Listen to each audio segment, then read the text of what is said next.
पवित्र श्रीमद् भागवत गीता, पवित्र चारों वेद, पवित्र कुरान शरीफ, पवित्र बाइबल, पवित्र गुरु ग्रंथ साहिब, पवित्र कबीर साहिब की वाणी में छुपे हुए गूढ़ रहस्य अर्थात तत्व को जानने के लिए कृपया अवश्य सुनिए जगत गुरु तत्वदर्शी संत रामपाल जी महाराज के मंगल प्रवचन।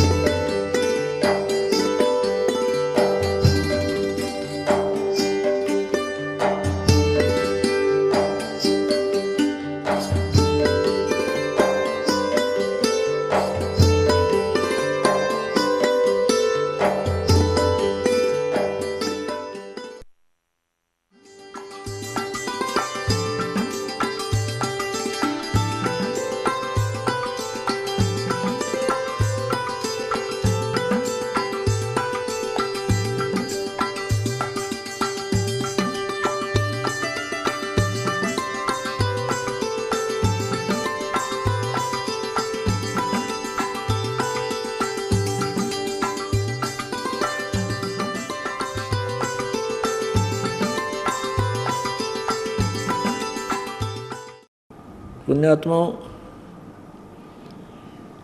अभी तक हमें इतना भ्रमित कर रखा था भगवान निराकार है, निराकार है, और भगवान ने सारी सृष्टि रची है। अरे निराकार कारीगर एक खुरचना बना के दिखा दो, एक पेचकस बना के दिखा दो, निराकार कारीगर कमाल की बात करते।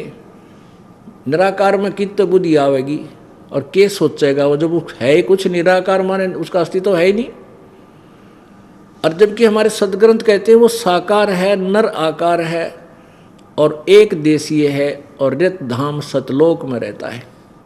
वहाँ से गति करके आता है, अपनी प्यारी आत्माओं को मिलता है, अपने तत्व ज्ञान से परिचित कराता है, और वो एक जैसे राजा की तरह दर्शनीय होता है और एक बहुत बड़े समूह का संचालन करता है, उसके मुखिया रूप में यानी जगत गुरु सतगुरु रूप में होता है। अब वेदों में ये ज्ञान है, तो इसी प्रकार काल ने भी डुप्लीकेट गुरु बना दिए, भेज दिए वो पुण्यात्माओं को भ्रमित करके। लेकिन वो नकली गुरु हैं, उसका अब उनकी तुलना इस तत्व ज्ञान से हो जाएगी कि वो डुप्लीकेट माल है सारा, जो अन्य संत और गुरु कहलाते हैं। अब इसके लिए आपको ऋग्वेद मंडल नंबर 9 सूक्त नंबर 86 के मंत्र नंबर 26-27 दिखाते हैं। इसमें ये स्पष्ट होगा कि वो परमात्मा अपने किसी स्थान से गति करके आता है, वहाँ से चलकर आता है।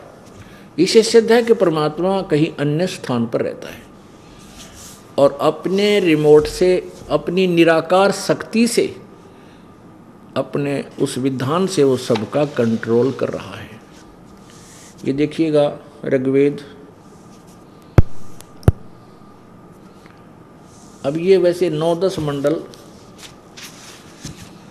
इस महर्षि दयानंद जी के द्वारा अनुवादित नहीं है, लेकिन इनके नाम तो ये व्याख्या करते, इसलिए इसका नाम इन्होंने आगे रखा महर्षि दयानंद कृत। जबकि ये 9वां और 10वां यानी 7 से लेकर 10 तक जो शेष हैं वो दयानंद जी द्वारा नहीं किए। 1 से 6 मंडल ऋग्वेद के दयानंद जी ने अनुवाद किए हैं और उनमें और गणा अड़ंगा कर रखा है। बल्कि जो अन्य ने अनुवाद किया उसमें थोड़ी बहुत सच्चाई कुछ मिल जाती है। उसने तो भट्ठा बैठाने का ठेका ले रखा था, कति अज्ञान करण का। अब देखिएगा, प्रकाशक है सार्वदेशिक आर्य प्रतिनिधि सभा, महर्षि दान भवन, रामलीला मैदान, नई दिल्ली।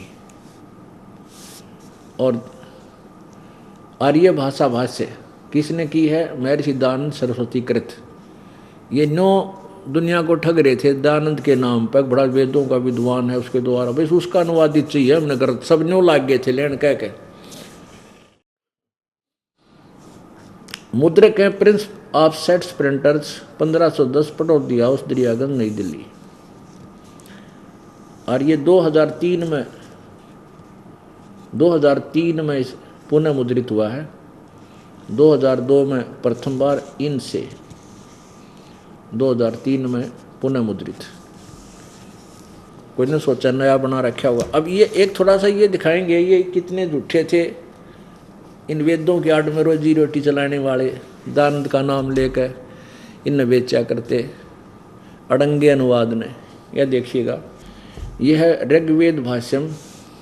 इसने क्या बताया है कि महर्षि दानंद सरस्वती भाषाकार हैं, महर्षि दानंद सरस्वती केवल मंडल 1 से 6 तक और श्रीपाद दामोदर सातवलेकर मंडल नंबर 7 से 10 तक किया है। और इस अनुवादकर्ता ने, ये देखिएगा ये कहाँ से प्रकाशित है,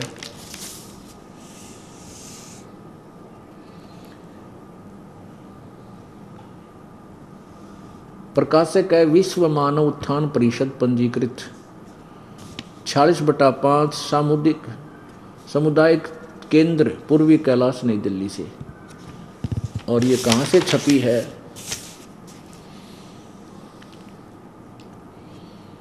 मुद्रक है कंप्यू डाटा सर्विसेज नई दिल्ली, दूरभाष इतना इतना इतना। और इसने क्या किया कि जो 1 से 6 तक उसका इसने कुछ नहीं किया, ना अनुवाद किया है, केवल उनका भावार्थ लिख दिया। जैसे ये मूल संस्कृत है, नीचे भावार्थ लिखा, अनुवाद नहीं किया आगे कोई भी। दानंद जी द्वारा किया हुआ केवल भावार्थ लिख दिया, उन्होंने नहीं छेड़ा इसको। और जहाँ से इन्होंने अपना अनुवाद किया करना प्रारंभ किया है, ये इन्होंने जब जहाँ से अपना प्रारंभ किया है उसमें संस्कृत साथ में लिखी है। जैसे ये मंत्र है, ये 9वां मंडल 6ठा मंत्र है, तो इसमें अर्थ दिया साथ में, अर्थ भावार्थ नहीं लिखा है इसमें, यह संस्कृत साथ लिखी है। तनु हमारे लिए गौमत गौओं के ये ऐसे ऐसे, ये ऐसा लिखा है। और यहाँ केवल इन्होंने भावार्थ लिखा है, इसका कहीं अर्थ नहीं लिखा जहाँ तक दानंद जी ने अनुवाद किया है। ये संस्कृत है तो ये केवल भावार्थ, इसका शब्दों का अर्थ साथ नहीं दिया है। इससे सिद्ध है कि ये झूठ भी नहीं बोला करते, वेद बेच कर रोटी खानी है। इससे ये सिद्ध हो गया कि अब यही लोग विरोध कर रहे हैं मुझदास का, क्योंकि इनका दानंद फेल हो गया, सत्यार प्रकाश फेल हो गया और वेद का अनुवाद फेल हो गया। तो इनको औरतों को रास्ता सूझा को ना, रामपाल गुंडा है, बदमाश है, ऐसा करता है, आश्रम क्रोथा में ये करते हैं, ऐसा गंदा काम होता है।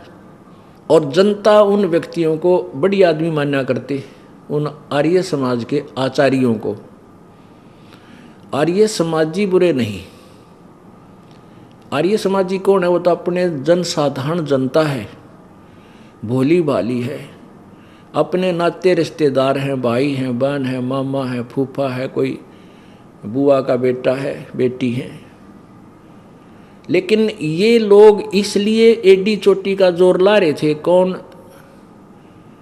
आचार्य लोग, कि ये तुम्हारे ही अनुयायी तुम्हें बार बार प्रश्न करेंगे कि तुम क्या आचार्य हो, तुमने आज तक सत्यार प्रकाश नहीं पढ़ा ढंग से, और किस आओ मैं ऋषि था जिसने वेदों का डंगा कर रखा, ये पता लगेगा। तो इनको ये समस्या आ गई कि तुम्हें चंदा मिलना बंद होगा और तुम्हारी ये वेद बिकने बंद हो जाएंगे, सत्यार प्रकाश बिक नहीं, और तुम्हारी रोजी रोटी गई, साथ में या प्रभुता गई आचार्य पदाली। तो उन्होंने उसका ये दुरुपयोग किया, आसपास के क्षेत्र में जाकर हमारे बारे में झूठी अफवाहें फैलानी शुरू की।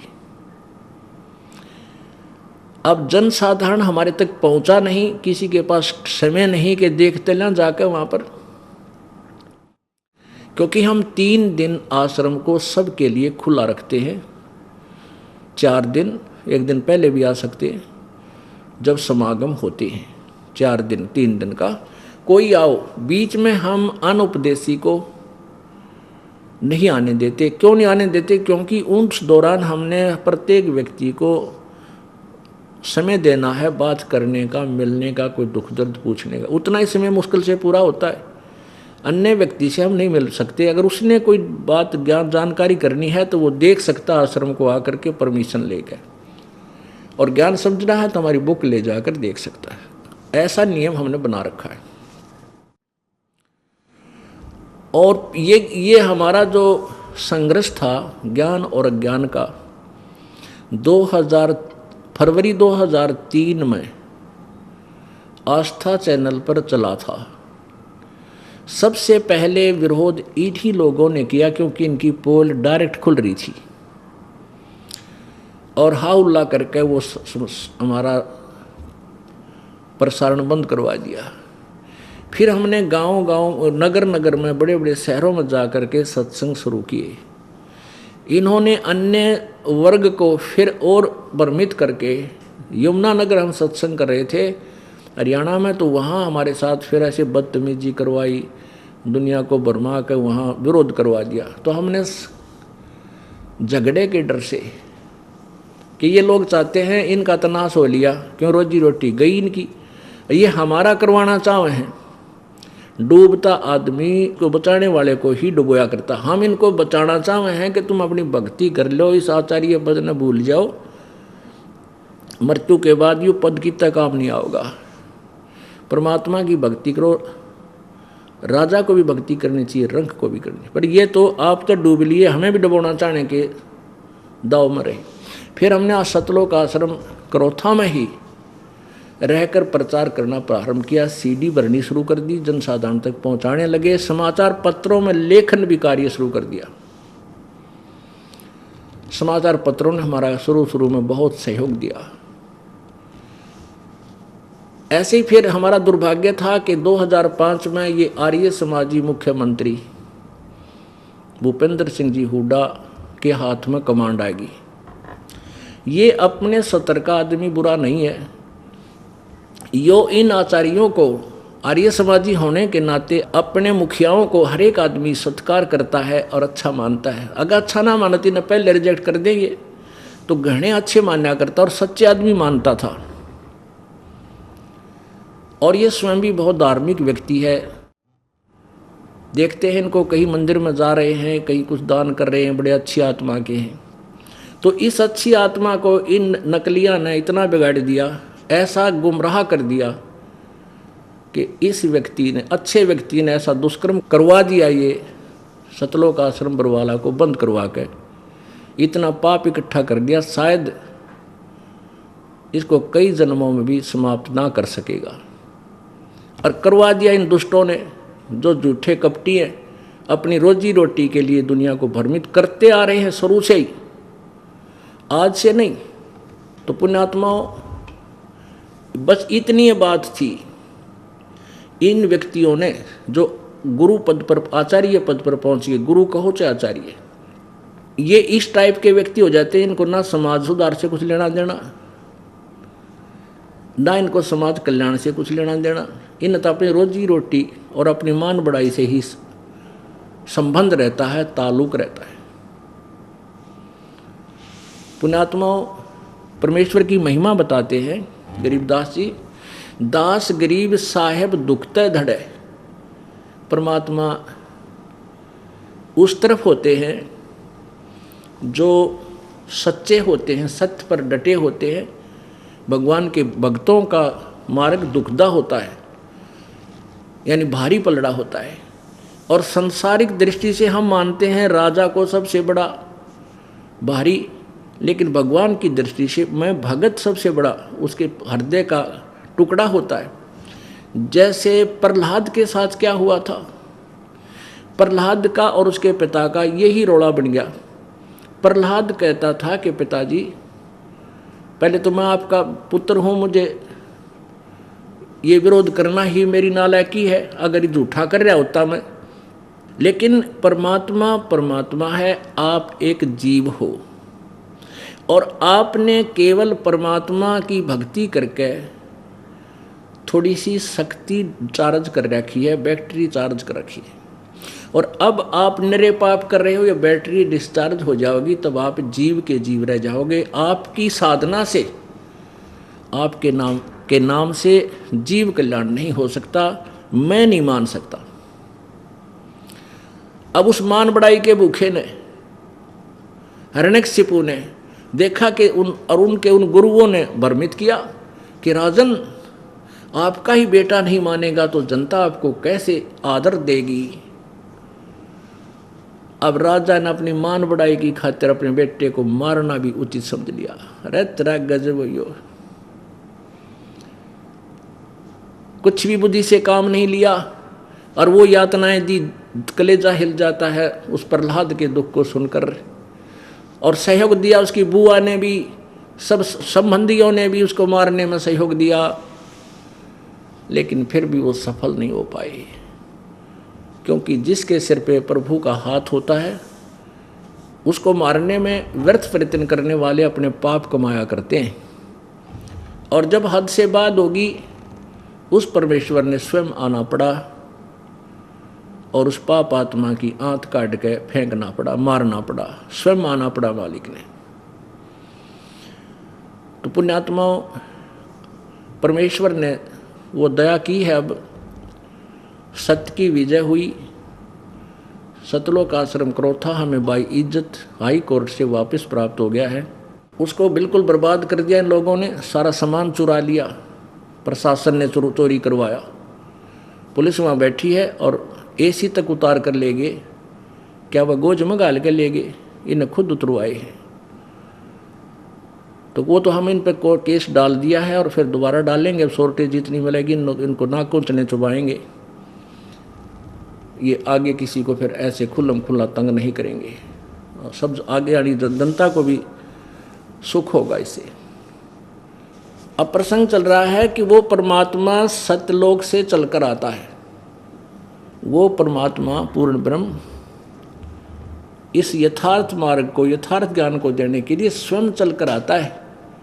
तो उसको दुख उठाना पड़ा, क्योंकि इन दुष्ट आत्माओं ने परमात्मा के यथार्थ ज्ञान को फैलने नहीं दिया काल प्रेरणा से, और काल ने इनके अंदर वो बैड मैटर फीड कर दिया, स्वार्थ, मान बढ़ाई। राज तजना सहज है, सहज त्रिया का ने, मान बढ़ाई ईर्षा ये दो दुर्लभ तजना। ये राज भी त्याग देगा इंसान, अपनी प्रिय पत्नी को भी त्याग सकता है और जाके फिर प्रभु बनेगा महंत और संत और गुरु आचार्य। कहते इस मान बढ़ाई को नहीं छोड़ सकता, या जब तक छूटे नहीं कि भगवान निकट नहीं आ सकता, फिर क्यों खाऊंगा ड्रामा किया।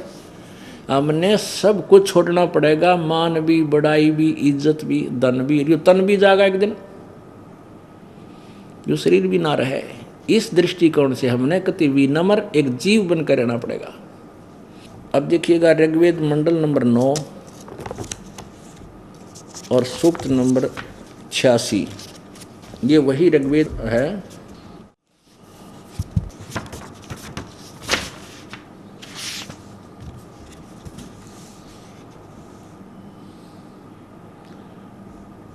सर्वदेशीय कार्य प्रतिनिधि सभा, महर्षि दान भवन, रामलीला मैदान, नई दिल्ली। और इसके बारे में लिखा है महर्षि दान सरस्वतीकृत।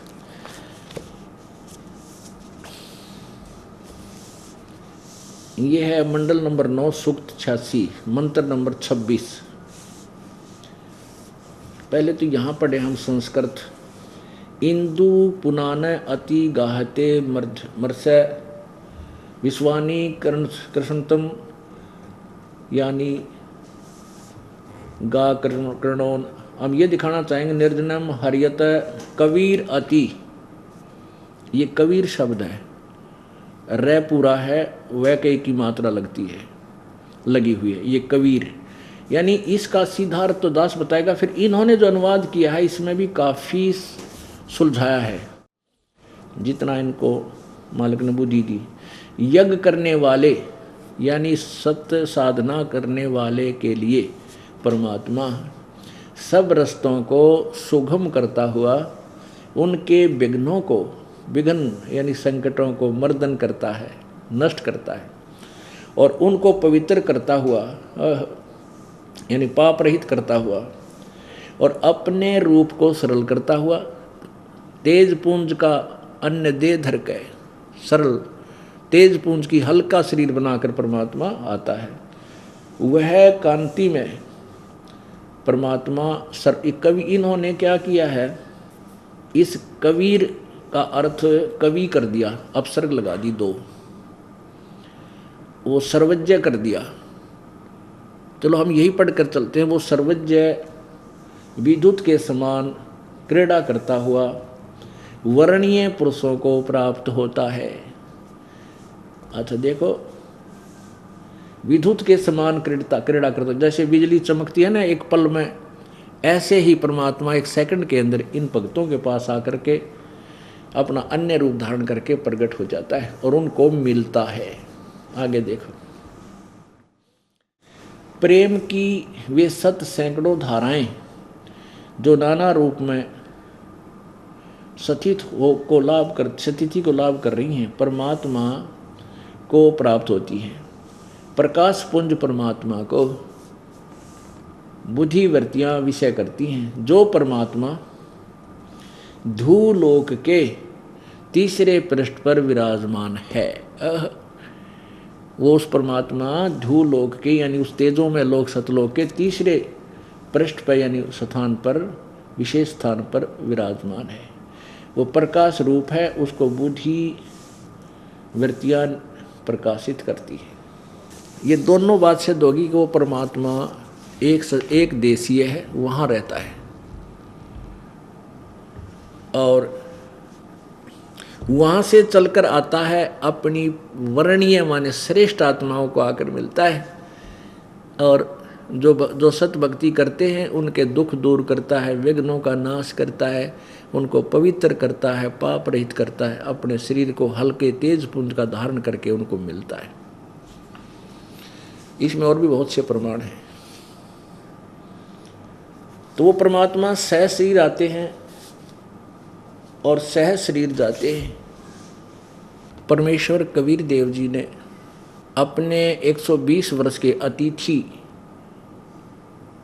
जीवन में, अतिथि समय में, क्योंकि यजुर्वेद के 5वें अध्याय के प्रथम मंत्र में लिखा है कि अग्नि तनुरसी विष्णुवे त्वा सोमस्य तनुरसी, वो परमात्मा सह शरीर है और उस परमेश्वर का सबके पालन करने के लिए भी एक अन्य शरीर है।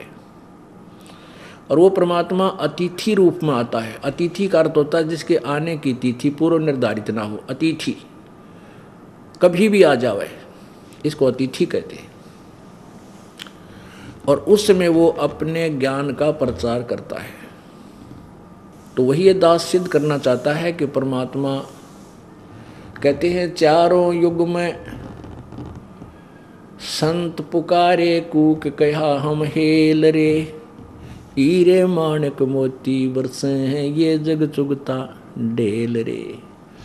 परमात्मा कहते हैं चारों युगों में का हमने आवाज लगा लगा के, ऊंचे स्वर में आवाज लगाना, हेला देना कहते हैं, रुक के मारना, रुक के आवाज लगा लगा कर हम ऊंचे स्वर में आवाज करके कहा कि ये ज्ञान ग्रहण करो, ये रास्ता ठीक नहीं, तुम जिस मार्ग पर जा रहे हो। हमने ये तत्व ज्ञान रूपी हीरे मोती बरसाए, लेकिन उन्होंने उनको पहचाना नहीं और ये आन उपासना रूपी डले इकट्ठे कर लिए, डले डोलिए। अपने आत्माओं प्रसंग चला था कि 3 लोक और भवन चतुर्दश कोई नहीं सत्संगी। अब ने ब्रह्मा जी सत्संगी यानी सत्य का अनुसरण नहीं कर रहे, ना विष्णु जी ना शिव जी, और न ही 88,000 ऋषि सत्संगी, इनको भी ज्ञान नहीं था। पुण्यात्माओं, जैसे महाभारत का युद्ध हुआ, महाभारत के युद्ध से पहले श्री कृष्ण जी में प्रवेश करके इस काल भगवान ने, ब्रह्म ने गीता जी का ज्ञान दिया और उसमें कहा था कि अर्जुन, दूसरे अध्याय के 37-38 श्लोक में कि अर्जुन तुझे कोई पाप नहीं लगेंगे, तो मेरे बताए अनुसार युद्ध कर ले, और तेरे दोनों हाथों में लड्डू हैं, जब युद्ध में मारा गया स्वर्ग प्राप्ति होगी और जीत गया तो तू पृथ्वी का राज भोगोगे, ये आनंद लोगे। कहने का भाव ये, डरा धमका के मुंडा रूप दिखा के काल ने वो युद्ध करवा दिया। पांडव विजयी हुए और कौरव मारे गए, 18 करोड़ सेना का भी नाश हो गया। अपने आत्माओं, जिस वस्तु को प्राप्त करने के लिए 18 करोड़ हिंसा हो जाए फिर उस पर बैठ कर रोटी खा लेगा कोई? चैन से भी रह सकता है? आग लगाई से राज के। और अर्जुन ने तो यहाँ तक कह दिया था, भगवान मैं तेनों चाहूँ ये मेरा गोली मार दें, मुझे तीर मार दें ये युधिष्ठिर, और मैं मर जाऊँ और युद्ध टल जा, इसे जुल्म तो अच्छा। तो लेकिन उस कालबली ने उस पुण्यात्मा की एक नहीं चलने दी और बदनाम श्री कृष्ण न कर गया। ठीक है, हम तो ये हमने भगवान मान लिया था, उनकी और लीलाएं बहुत अच्छी थी, जो उसने अच्छे काम किए थे, इस करके उनको भगवान की श्रेणी में हम ले रहे थे ना। इसे गुंडा कर्म करावे, लड़ने वाला लड़ नहीं रहा और वो लड़ावे, तो क्या वो अच्छा आदमी हो सकता है? नहीं। अब दो रिश्तेदारों का किसी बात पर मनमुटाव हो गया, किसी संपत्ति बंटवारे पे, और वो एक रिश्तेदार जो गणमान्य है वो आकर उनका कंप्रोमाइज कराने की भरसक प्रयत्न चेष्टा कर रहा है। चलो वो ना माने, लड़ाई होने तैयार होगी और फिर मान लग रहे हुए काम नहीं लड़ते, और वो उसी फिर वही कह रहे ना ठालठ, बोले मैं तेरे साथ हूँ, तुम नहीं मारा तो तेरे को कोई पाप नहीं लगेगा, ये तो मैंने मार रखे हैं। तो रिश्तेदार नहीं, वो दुश्मन हो सा आपका। लेकिन श्री कृष्ण नहीं था उस समय, श्री कृष्ण में यू काल बोल रहा था और इसने ये जुल्म करा दिया।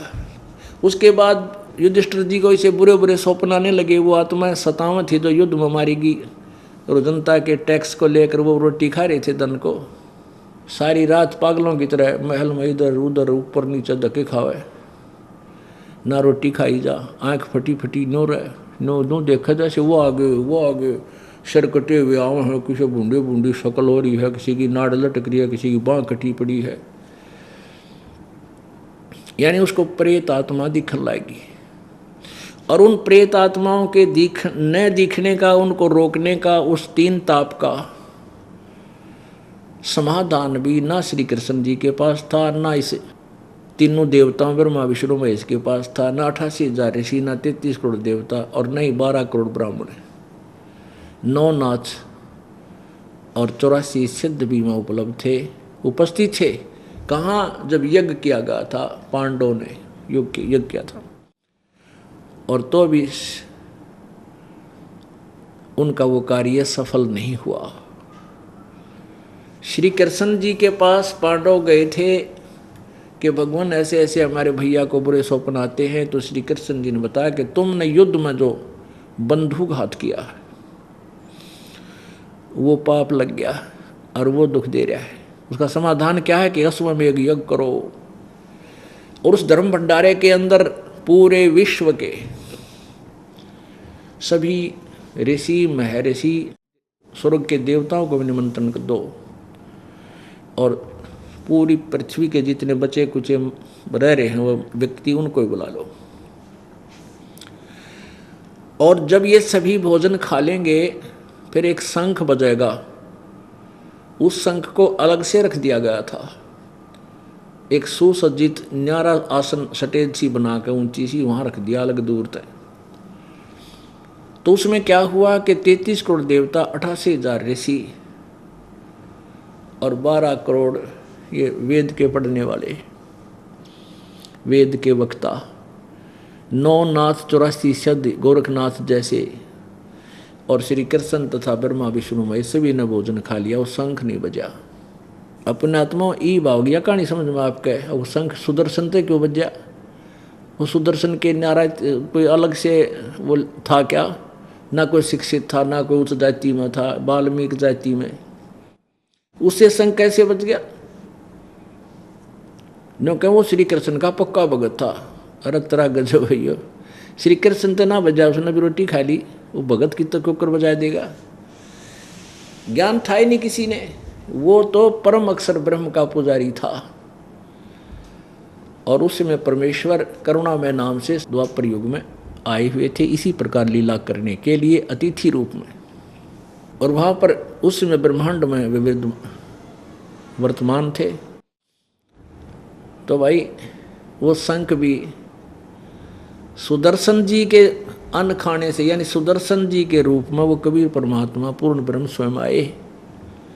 क्योंकि सुदर्शन के पास भीम गया था, भीम ने एंड बैंड बोल दी,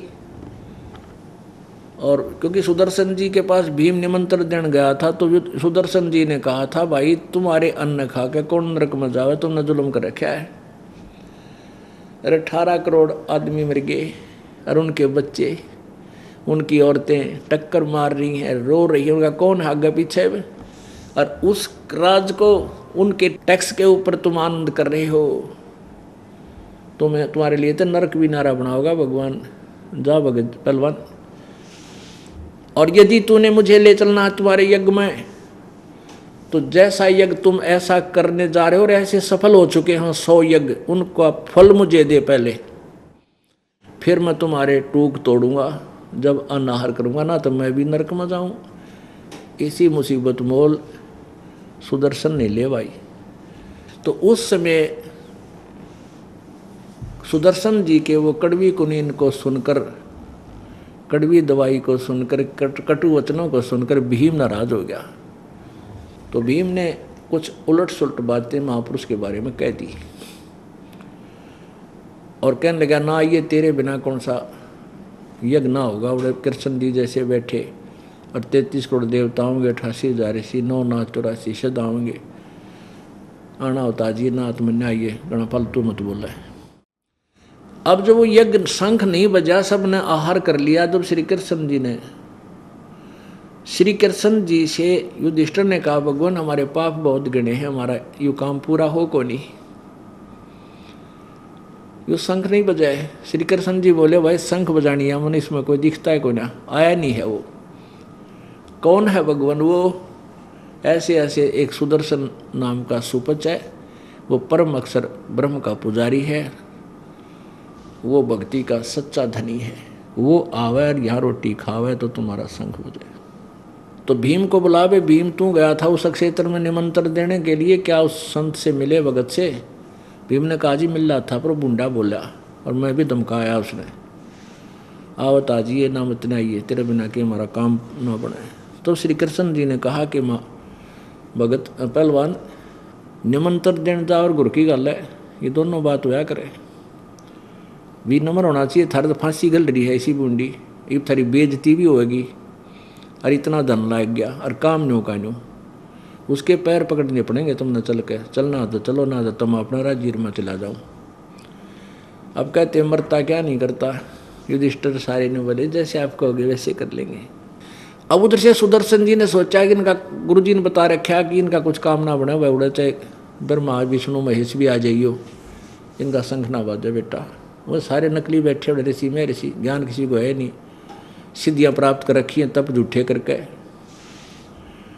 सुदर्शन ने सोची वो फिर आओगे, फिर भाई ना बात जगत क्या करेंगे, वो फिर तेरे पास आओगे। परमात्मा बोले, सुदर्शन ने सोची पीछा छुटा, इसे बूंदे अन्न खाऊंगा तो मैं मर गया। तो वो तो खींच गया स्पीड की तरह, टू शहर सपट्टियाँ में निकल गया दूर। अब आप पे आरती आप पे साजे, आप पे किंगर आप पे बाजे, आप पे ताल धान जनकारा, आप नचे आप देखण आ रहा। अपनी उस क्रिया को पूर्ण करने के लिए भगवान स्वयं सुदर्शन रूप धारण करके उसकी कुटिया विराजमान हो गए कबीर जी। और फिर उधर से 5 पांडवों को रथ में बैठा करके श्री कृष्ण बोला, चलो तुम देर मत करो। और 1 योजन यानी 4 कोस दूरी पर रथ छोड़ दिया। नंगे पैर आने बोले, इस रथ ने पाछा पाछा आने दो, तुम पैदल चलो। अब वो पैदल चले नंगे पैरों, ताकि संत के हृदय में भी नम्रता आवे कि कितनी श्रद्धा से आए हैं ये। अब बेरा था कि तो छेड़ का रहा है पहलवान, तो बात बिगाड़ का रहा है, इसको संवारना भी तो है। तो ज्यों ही वहां पहुंचे और परमेश्वर सामने बैठे थे सुदर्शन रूप में, श्री कृष्ण जी का सिर ऑटोमेटिकली झुक गया और दंडोत प्रणाम किया। ये बस की बात नहीं होती पुण्यात्माओं, क्योंकि झुका भी वो एक जिसमें 2 दाने होंगे। अच्छी आत्मा झुकती है, नीच आत्मा नहीं झुक सकता, जो थोथा है। जैसे सरसों आपने देखी होगी, जब तक सरसों की फली में दाने नहीं होते, यानी कच्चे छोटे मोटे से होते हैं, तो अन्यों खड़ी रहेगी ऊपर को सिरताने, क्योंकि वो उसका कोई कच्ची सरसों का कुछ वैल्यू नहीं, डांगरा नगेरी जा सकती है, काट काट के चारे की जगह। और जो जी उसकी वैल्यू, उसमें दाने बनते जाते हैं, उसकी कीमत बनती जाती है, उसमें कुछ धन बनता है, तो वो झुकना शुरू हो जाती है और ज़मीन को छूने को हो जाती है। तो उस समय वो झुक गई तो उसके अंदर उसकी वैल्यू बन गई, अब वो कीमती है। ऐसे ही जिन पुण्यात्माओं के अंदर भक्ति धन होता है, वही जो क्या करते हैं, उनके बस की बात नहीं। संत या कोई, जैसे हम पहले लोकवेद पर चलते थे तो कोई भी मंदिर दिख गया नो ऐसे हो जाया करते, 4 ईंट किसी ने ला रखी हो, चौड़ा कुत्ते मुट्टा करते, उसको भी श्रद्धा देते थे, न्यू कराया करते। वो हमने वो कुत्ते दिखाई ना देते थे, हमारे अंदर एक ऐसी प्रेरणा थी भगवान को पाने की, अपना इतना नम्र स्वभाव था और वो ही भगवान की तरफ आया करते हैं। तो यहाँ भी जो पुण्यात्मा आते हैं, ठीक है 1-2 बार तो, क्योंकि ऐसे समाज में रहते हैं, हम ना झुका जा, पर दूसरी बार डट्या ना जा, उस पर आप पर झुकेगा। तो उसमें भक्ति का धन है तो वो झुकेगा, नहीं है तो वो फिर आवे नहीं गा, वो झुक नहीं सकता। ऐसे ही फिर 5 पांडवों ने प्रणाम किया, फिर वार्ता की, प्रार्थना की श्री कृष्ण जी ने कि भगवान ऐसे ऐसे ये पांडव हैं, इन्हें एक यज्ञ किया है, इनका यज्ञ ऐसे ऐसे पूर्ण नहीं हो पा रहा, आपको आमंत्रित करने आए हैं। तो परमात्मा ने कहा था कि मेरी जो शर्त है वो आज भी वही रहेगी भाई, जो इस पहलवान को बताई थी मैंने। क्या शर्त थी कि 100 अश्वमेध यज्ञ का पुण्य आप हमें दीजिए, मुझे दो, तब मैं चलूं। अब श्री कृष्ण जी विद्वान थे, 3 लोक के भगवान थे, क्योंकि परमेश्वर ने ये सवसंवेद प्रत्येक युग में आकर बोला है, लिखा है, लिखवाया है, और सिंपल लैंग्वेज में। तो उसमें भी अपनी अमृतवाणी सच्चिदानंद घन की वाणी बोल रखी थी, लिपिबद्ध करवा रखी थी। तो श्री कृष्ण जी ने कहा कि आप ही की वाणी है, आप ही का आदेश है, वचन है, साध मिलन को चालिए तजमाया अभिमान, और जो जो कदम आगे रखे ओ हे यज्ञ समान। ये प्रभु, ये द्वारकाधीश आप अंतर्यामी हैं, मेरे अंदर कोई करड़ापन नहीं है, क्योंकि वो सतोगुण भगवान थे। और ये 5 पांडव आज इनका काम कति बिगड़ा पड़ा है, जाके दो अंतःकरण में इनमें कति रूई कैसे हो गए, ये इनका तो कति बिजली गिर ली है, कहीं ठिकाना नहीं रहा इनको, इनके अंदर कोई आज करड़ापन नहीं। वो 5 न्यू करे खड़े ऐसे, और वो पहलवान सब तो ज़्यादा झुका रहने भैया, तो बात बिगाड़ दी मन ने, और सारी उम्र का उलाना मेरे ऊपर हो गया था। तो परमेश्वर ने कहा भाई ठीक है। तो श्री कृष्ण जी ने कहा परमात्मा, जहाँ से हम चले वहाँ से यहाँ तक के जितने भी हमारे पुण्य बनते हों, आप जी के दर्शनार्थ आने के लिए वो हमारी झोली में डाल दो और 100 आप रख लो। तो परमात्मा खुश हो गए, कहते साधु भूखा भाव का ये भाव बनाना चाहते थे कि इस नम्र भाव से मुझे ले जाओगे तो काम बनेगा, रांडी पाक के ले जाओगे तो ठीक है, राजा से बांध के पकड़ के ले जा, जब संत को उठा तो ले जा सके है, पर जब तक हृदय से नहीं वो आशीर्वाद देगा चाहे बैठाए रखो वहाँ पर 6 दिन तक, जब वो खुश होकर श्रद्धा से आशीर्वाद देगा, अंतःकरण अप बोल देगा, तब काम बना करे। तो उन्होंने खुश हो गए प्रभु और चल पड़े, रथ में बैठा के ले आए। वहाँ एक और लीला दिखाई परमात्मा ने, एक माला रखी थी सुमरनी, खुट्टी पर टांग रखी झोपड़ी के, और जो पहले युग गया था भीम डींग मारा था, कहने लगा तो क्या कहता हम वैसे युद्ध जीता है, एक का मारूं था गदा 20 पड़े थे डर के, अपनी ताकत से युद्ध जीता है। कि परमात्मा ने कहा था ना तुमने इतना युद्ध मैं नाश कर दिया, तेरे अन्न खाओगा वो नरक में जाओगा। तो ये गुस्से में ऐसे ऐसे शब्द बोल गया था, अपनी पहलवानी का लोहा जमावा था। परमात्मा ने सोची इसकी यह फड़क भी काट दो ना, ये फेर रह जाएगी थोड़ी ही कमजोरी इसमें। कहने लगा पहलवान भीमसेन जी, ये मेरी सुमरनी ला तार खुट्टी पड़ता है। उसने वह माला, अब भीम ला गया उतारन, भीम टस से मस नहीं, वह माला उसने उठी को नहीं, सारा जोर ला लिया एडी चोटी का अंदर अंदर, और शर्मावाई कहूँ कि यह माला ना उतरती। तो परमात्मा बोले पहलवान जब तक तू गया था 1 का मारूं था 20 मरे थे, वह कित गई तेरी गदार, कित गया तेरा बल। अरे भले आदमी, परमात्मा ने भूल कर जो अपने आप पर ले जाता है ना, वह मार खाता है इंसान। भगवान का दिया शक्ति थी बेटा तेरे में, और तूने भगवान के बच्चे के साथ ऐसी बदतमीजी कर दी। तेरे बल की तरह था, तेरी तो ब्रांड मैटी होगी। वो तो कहाँ पे गया सारा, पर वो मेरे बस का नहीं। तब मालिक ने ऐसे हाथ किया था, वह माल अपने आप उठकर परमेश्वर के हाथ में आ गई। अब कहते हैं धर्म दासियां घना अंधेरा और बिन परिचय जीव जम का चेहरा। अब कबीर जी एक तरफ तो संत का प्रमाण देते थे, पूर्ण संत का गुण बताते थे कि संत कभी चमत्कार जादूगरी नहीं करते, और फिर कहते थे वो संत ने जिससे चमत्कार ना हो, वो भी संत ने जिससे अनहोनी ना हो उसकी शरण में आने से। दोनों, एक तो यूं आकर जा तो न्यू हो जाएगा, ऐसे कभी संत नहीं कहेगा, वो असंत होते हैं। और संत परमात्मा की भक्ति विधि साधना बताता है और प्रभु पर ही छोड़ देता है, तेरे कार्यों को प्रभु अवश्य करेंगे। तो कहते हैं वो संत भी नहीं जिससे चमत्कार ना हो, ऐसी अनहोनी ना हो, घर में सुख ना हो, कोई रोग ना कटे, और वो संत नहीं जो जादूगरी चमत्कार दिखावा बकवाद करके। तो यहाँ परमात्मा ने कहा था धर्मदासियां घना अंधेरा, अरे थोड़े छोटा मोटा ये मैं लीला ना करूं, ये सुख ना दिखाऊं, इनको चमत्कार ना दिखाऊं, तो ये कोई ना मानने, मेरी काल के जुए जुड़े रहेंगे। यहाँ बहुत ज्ञान अंधेरा फैला हुआ है, और बिन परिचय बिना चमत्कार यो कि जीव काल का नौकर बना रहेगा। मेरी महिमा से, मेरी शक्ति से परिचित होंगे तभी तो यहाँ आएंगे, फिर मैं ज्ञान बता दूंगा, फिर ये हलना को नहीं।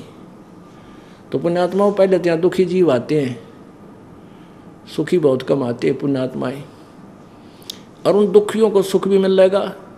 फिर उनको बुलाया जाता है भाई 12 पूर्णमासी कंटिन्यूस आना है महीने, तो 12 महीने आऊँगे, क्योंकि कितना और भी डॉक्टर बुला ले वहाँ भी जाना पड़ता है आदमी को, चाहे 100 कोस पर बुलावे। फिर हम इस ज्ञान से परिचित करा देंगे, और यहाँ आने और जाने में जो पुण्य और किराया आपका लगता है वो धर्म में लगेगा आपका। या तो मर मर खीर खिलाने वाली बात है, आपको ज़बरदस्ती खीर खिलाई जा रही है, या आप तो बालक को पता नहीं आपको। अब जैसे माँ होती है, बच्चा खेल में लाग रहा है, छोटा सा बालक दूध पीवा है माँ की सतन का, या वैसे दूध पर आश्रित है, तो वो क्या करता है, माँ के पास थोड़ा और खेल में ज़्यादा व्यस्त रहता है। कभी कोई ठा गया खिलौना या कोई और, या बाहर न चल पड़ेगा, नो गुडलियाँ गुडलियाँ, या ठुमक ठुमक करता।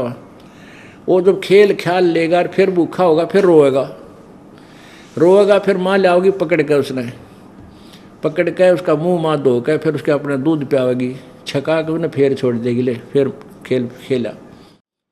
तो पुण्यात्माओं आप यहाँ आते हो उस परम पिता का दूध पीने, आपको इसलिए बार बार बुलाया जाता है कि यहाँ आपको उस परमेश्वर की इस भक्ति शक्ति से और इस ज्ञान रूपी अमृत रूपी दूध को आपको छका के भेजा। और अब संसार में आप भूखे हुए आओ 10-5 दिन जाके और फिर छका दें, तो ऐसे धीरे धीरे आप मैच्योर हो जाओगे, बड़े हो जाओगे, यानी आपका ज्ञान बढ़ जाएगा। फिर आप पर ठाठा खाने लग जाओगे, घर में छीके में तो दूध रोटी ठा के, यानी फिर स्वयं आने लग जाओगे, फिर आप डटे नहीं डट सकते। तो परमात्मा चल पड़े वहाँ से कबीर जी, वहाँ पर 88,000 ऋषि, 33 करोड़ देवता और 12 करोड़ वेद के वक्ता हुआ वहाँ बैठे सारे। और जब परमेश्वर को आते देखा, परमेश्वर कबीर जी ने अपने सुदर्शन वाल्मीकि हरिजन जैसी भाषा वो बना रखी थी, वेशभूषा जैसे पाटी सी, मैली कुचले कपड़े, टूटे से जूते, थोड़ी तो दाढ़ी बढ़ रही, क्यों पहला नाई नुई से हुआ करते, 6 भी नाम की तो कटा लिए तो कटा लिए, ना भी कटाए, छोटे छोटे बाल ऊपर न बढ़े हुए, और एक जैसे आम ग्रामीण होते हैं ऐसी वेशभूषा जाता है कि वहाँ बैठे जमा चंटमंट हो गए, कहते मुंड मुंडारे कति घोटम घोट रुका, बड़ी बड़ी दाढ़ी नो को बैठे महात्मा लाल पीले कपड़े करके, कोई 3 तिलक लगा रहा, कोई 6 माला पहन रहा। अब जब वहाँ पहुँचे परमात्मा उस मंडप में, सब ने देखा कि ये है क्या, ये लाए हैं क्या ये संत, और अपने अपने पल्लों को मुंह में लगा कर हंस रहे अंदर अंदर वो सारे ऋषि में ऋषि, कि यो करेगा इनका यज्ञ पूरा, इन पाप ही ज़्यादा कर रखे हैं, हम क्या करें। अब कहते हैं नाचा न जाए तो आंगन टेढ़ा, उनके लिए तो ये होगी थी बात। अब श्री कृष्ण ने द्रौपदी से कहा कि बहन ये महात्मा आए हैं और इन खातिर इनके लिए बढ़िया भोजन बना, और ये खुश हो जाएंगे ना जब तुम्हारा शंख बजेगा, राजी होकर आत्मा से आशीर्वाद देंगे, भोजन खाएंगे।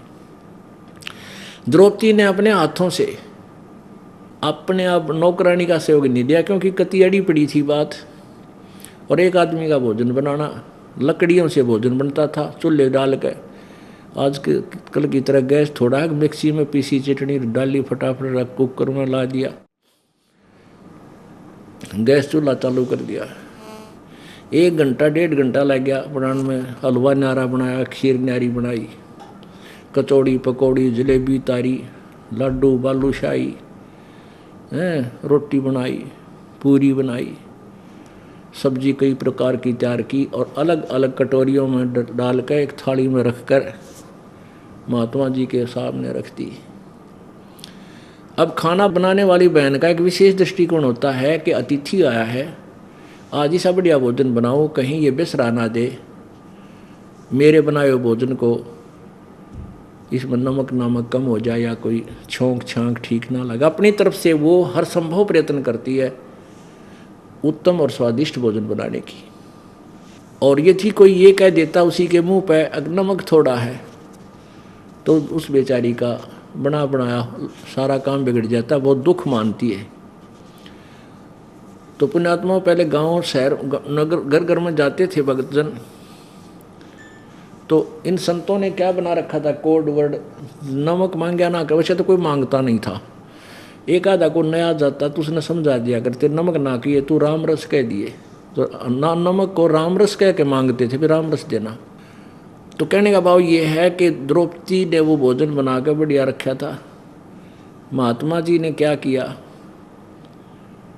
उसने सोचा कि यो मन आज तय न्यारे न्यारे चटपटे भोजन खाओगा, कल फिर मांगेगा कितने लाऊंगा मैं घास फूस खड़ी आदमी, तो इसका आज ही टंटा काट दूँ। उसने क्या किया कि थोड़ा थोड़ा आइटम, इनका अनादर भी ना होगा, सारे बना रखे हैं, और थाली में डाल लिए जितना जितना उसने खाना था, और सबको ऐसे रला लिया, खिचड़ी सी बना ली, पकौड़ी भी कचौड़ी भी दही भी बड़े भी खीर भी खांड भी हैं, और पूरी पारी के भी टुकड़ी रोटी तोड़ कर ऐसा बनाने लग गया जो। और द्रौपदी ने सोचा थी ये नारे नारे आइटम खाओगा और उंगली चाटेगा गुनगाओगा, उसको मन मन में गाली देने लगी, अगे यो शूद्र का सर है, अशूद्र का शूद्र है, किसके संग बजाओगा, इस गंवार ने खाना आता ना पीना आता जंगली, वो भीतरे भीतर कई गाल देगी। परमात्मा अंतर्यामी थे। अब उन्हें एक ग्रास खाया, एक बार शंख बोला, दूसरा खाया दूसरी बार बोला, उस 5 बार में उस थाली के सारे आहार को खा लिया, और 5 बार शंख बजकर बंद हो गया। तब युधिष्ठिर आया श्री कृष्ण जी के पास के भगवान बन गई बात है, बज गया शंख। युधिष्ठिर कृष्ण जी बोले ना भाई अभी नहीं बजायो, ये तो भाई अखंड बजेगा बहुत देर तक, और स्वर्ग तक इसकी आवाज जाएगी, धीमी धीमी प्यारी प्यारी, पूरी पृथ्वी पर कण कण में आवाज जाएगी इसकी, तब ये यज्ञ पूर्ण होगा। अब माथा पकड़ के बैठ गया युधिष्ठिर कि भगवान अब किसको बुलाना रह गया। श्री कृष्ण जी बोले भाई बुलाना कोई ना रह गया, ये महात्मा आगे ना, इसके वाल्मीकि के बाल सम, ये 3 लोग भी नहीं, इतना समृद्ध शक्ति युक्त महात्मा है ये। अपने घर में कोई त्रुटि रही है, हमारी कोई जो है ना सेवा भाव में त्रुटि है, उसने देखेंगे कहाँ त्रुटि रही है। अब पुण्यात्माओं पीछे पावर पूरी आई है और अपना पंखा नहीं चल रहा है, तो कोई कनेक्शन में डिफेक्ट हो गया या पंखा खराब हो गया, उसको ठीक करो, फिर पावर तो है ही तैयार खड़ी है। तो श्री कृष्ण जी ने कहा कोई गड़बड़ हो रही है, पूछेंगे। श्री कृष्ण जी ने पता था द्रौपदी गड़बड़ करेगी, करी होगी। द्रौपदी से पूछा कि बहन, आपने ये महात्मा जब खाना खावा था, कुछ मंद विचार आए तेरे मन में? सच्ची बता दिए, झूठ ना बोलिए, नहीं उतरा काम बिगड़ गया है। ये तो संगवा लूँगा मैं, इसने कर दूंगा, करवा अर्ज कर लूँगा, कर लेंगे इसके आगे। अब द्रौपदी फंस गई। कहाँ जी, मेरे से गलती बन गई। मैंने भोजन बनाया था इस दृष्टिकोण से, महात्मा खावेगा, उंगली चाटेगा, 20 जगह मेरे गुण गावेगा। द्रौपदी ने इतना बढ़िया भोजन बनाया भाई, कितना नहीं देखा। 1 घंटा धूमा माख फुड़वाई, इसने सारा काम बिगाड़ दिया, इकट्ठा कर लिया। तो मैंने ऐसे ऐसे वचन बोल दिए, मन मन में कह दिए। तो परमात्मा श्री कृष्ण जी बोले, ये अंतर्यामी महापुरुष हैं बेबे, और जय तुमने ये अपना काम पूरा कराना है, ये छोड़ दे इस बकवाद ने। और तूने ये 2 रोटी खवा के इसको मोल ले लिया क्या? इस पर एहसान समझ तेरे घर आकर रोटी खा ली इस महापुरुष ने। और कोई भूखा नहीं सोता, भगवान सबको दे रहा है, तूने ये एहसान कर दिया। द्रौपदी बोली, जी मेरे अब तक घनी गलती बन गई, माफ़ करो, करवाओ इस। कृष्ण जी बोले, एक परात तसला लिया, कोई बढ़िया सा साफ सुथरा थाली, और पैर धो इस परम संत के, धूल समेत पी जा, जतन अपना रोग कटवाना और काम बनवाना था। अमरता क्या नहीं करता। वो लाई फिर थाली ठा के और पैर धोकर परमात्मा कबीर देव के सुदर्शन रूप में पैर धोए, लोटे में वापस डाला और आधा पी लिया। जब श्री कृष्ण जी बोले, ये थोड़ा सा मन भी दे दे वे, मेरा भी पाप कट जा। आधा श्री कृष्ण जी ने पिया, आधा द्रौपदी ने। यहाँ कबीर गरीबदास जी कहते हैं, उस चूड़े का चरणामृत लिया था कृष्ण चंद्र करतारा, जिसको तुम भगवान मानते थे, और जिस सुदर्शन को तुम वाल्मीकि समझते थे, उस वाल्मीकि के चरणों का चरणामृत पिया। और तुम भी हरिजनों से, शेड्यूल कास्ट से इतना जो है ना द्वेष करते हो, इनसे नफरत करते हो, नालायक को हर तरह से चोट मार रखी परमात्मा ने हमें एक करने की। तब वो शंख बजा, अखंड धुन होगी प्यारी प्यारी पूरे विश्व में, नो सबके रोंग रोंग करना लगे, रोम रोम। और पूरी पृथ्वी पर सब हरे भरे वृक्ष हो गए, और फलदार वृक्ष फलों से लदपत हो गए, फूलदार पौधे फूलों से परिपूर्ण हो गए। बोलो सतगुरुदेव। तो परमात्मा कहते हैं, जब वो उनका यज्ञ पूर्ण हुआ, और युधिष्ठिर को बूंदे सपने वो आने बंद हुए, वो प्रेत हटे उनसे, तुम कौन राम का जपते जापम, और तात कटे ना तुम्हारे 3 का तापम। तुम किन भगवानों की भक्ति करते हो जिससे तुम्हारे 3 ताप भी ना कट सकते। बोलो सतगुरुदेव की जय।